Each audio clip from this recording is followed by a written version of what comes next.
in the shadowed corridors of time, where history and legend intertwine. Few names echo with as much mystery as Michel de Nostradamus, known to the world as Nostradamus. Born in December 1503, in the sun-drenched town of Saint-Rémy-de-Provence, France, he would grow to become a figure shrouded in intrigue, a physician, an astrologer, and a reputed seer whose words would captivate generations. Nostradamus's journey began in an era of turmoil and transformation. Europe was awakening from the medieval age, yet darkness lingered in the form of plague, superstition, and war. Into this world, young Michel was born to a family of Jewish descent, recently converted to Catholicism. From an early age, he displayed a keen intellect, absorbing the wisdom of classical texts, mathematics, astrology, and medicine. A rare blend of disciplines in a time when science and mysticism often walked hand in hand. As a student, Nostradamus traveled to the University of Avignon and later Montpellier, where he studied medicine. The world he entered was beset by the relentless march of the Black Death.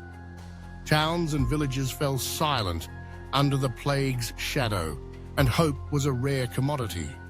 Yet, Nostradamus chose to confront the darkness. As a physician, he traveled from town to town, tending to the sick, with remedies both practical and unconventional. He advocated for hygiene and fresh air, ideas ahead of their time, and his compassionate care earned him respect and gratitude. But Nostradamus was more than a healer of bodies. He was a seeker of patterns in the chaos, a reader of the stars. By candlelight, he pored over ancient manuscripts and celestial charts, tracing the movements of planets and constellations. In the flickering glow, surrounded by the scent of ink and parchment, he began to weave his visions, cryptic, poetic, and enigmatic. In 1555, Nostradamus published his most famous work, Les Prophéties. This book, a collection of 942 four-line verses known as quatrains, would secure his place in history. Written in a blend of French, Latin, Greek, and Occitan, the quatrains were deliberately obscure, layered with symbolism and allegory. Nostradamus claimed that his prophecies drew upon astrological calculations, historical knowledge, and flashes of mystical insight. He wrote of future kings and queens, of wars and revolutions, of fire and flood, plague and famine, events that seemed to stretch far beyond his own time.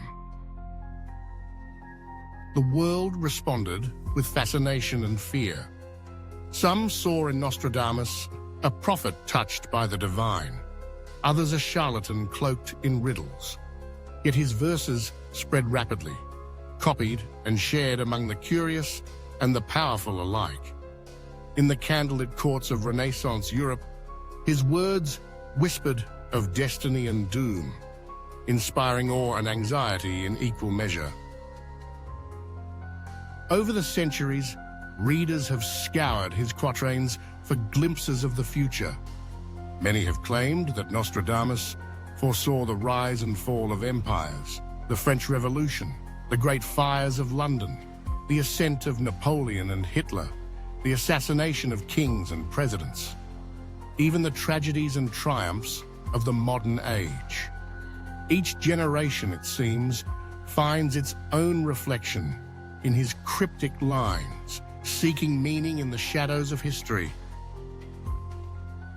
But who was the man behind the legend? Nostradamus was a scholar, fluent in the languages of science and the occult. He believed that history moved in cycles, that the stars above mirrored the struggles of humankind below. He blended the rationale with the mystical, combining careful observation with intuition and dreams. In an age when the boundaries between science and magic were blurred, Nostradamus stood at the crossroads, part healer, part philosopher, part visionary. His life was not without peril.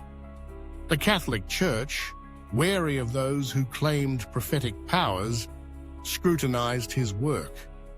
Yet Nostradamus navigated these dangers with caution, couching his prediction in riddles and allegories. He cultivated the favor of powerful patrons, including Catherine de' Medici, Queen Consort of France, who invited him to court and sought his counsel. As the years passed, Nostradamus continued his work, composing almanacs, offering advice, and recording his visions. He died in 1566, leaving behind a legacy that would outlive him by centuries. His tomb in Salon de Provence became a place of pilgrimage, and his name a symbol of prophecy and mystery. To this day, the allure of Nostradamus endures. Scholars debate the meaning of his quatrains, historians analyze their context, and enthusiasts search for signs of the future in his words. His impact on history is undeniable, not because every prediction has come true, but because his work captures the eternal human desire to peer beyond the veil of the present, to glimpse what lies ahead. Nostradamus's methods were as complex as the times in which he lived.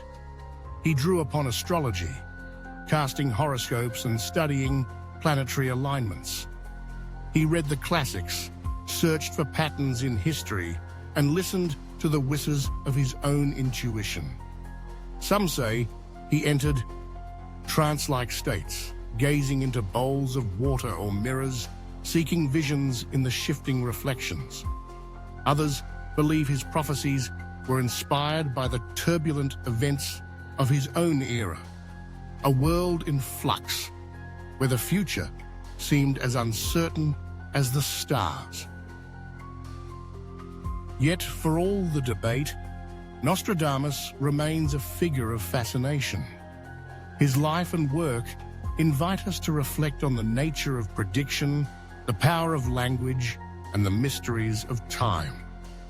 In the flicker of candlelight, in the turning of ancient pages, we encounter not just a man, but a mirror, reflecting our hopes, our fears, and our endless search for meaning.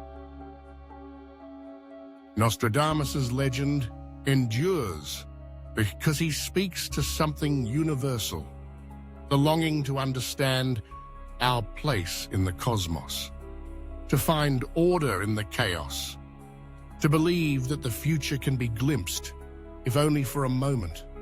As long as there are questions, as long as there are mysteries, the name of Nostradamus will echo through the ages, a testament to the power of wonder and the enduring allure of prophecy.